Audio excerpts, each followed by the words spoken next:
नमस्कार दोस्तों, स्वागत करता हूं अभिनेता ऑफिशियल न्यू में। हमारे चैनल पर पहली बार आए हो तो हमारे चैनल को सब्सक्राइब करें और वीडियो के लाइक करें। ये खबर है भोजपुरी सुपर स्टार दिनेश लाल यादव उर्फ निरहुआ जी के एक बवाल बोलबम सॉन्ग के बारे में, जिस सॉन्ग का नाम है ए हो भोले बाबा। जी हाँ दोस्तों, जिस सॉन्ग का नाम है ए हो भोले बाबा। इस गाने को लिखे हैं प्यारेलाल कवि जी और इस गाने को म्यूजिक दिए हैं आशीष वर्मा और इस गाने को गाए हैं दिनेश लाल यादव उर्फ निरहुआ जी अपने मधुर आवाज़ में। इस गाने को रिलीज़ के बात किया जाए तो इस गाने को रिलीज़ किया जाएगा निरहुआ ऑफिशियल यूट्यूब चैनल पर। जी हाँ दोस्तों, इस गाने को रिलीज़ किया जाएगा निरहुआ ऑफिशियल यूट्यूब चैनल पर।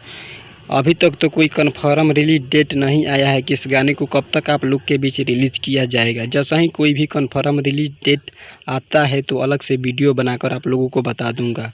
उम्मीद करता हूं कि ये खबर आप लोगों को अच्छी लगी हो तो हमारे चैनल को सब्सक्राइब करें और वीडियो के लाइक करें और साथ ही वीडियो के शेयर करें।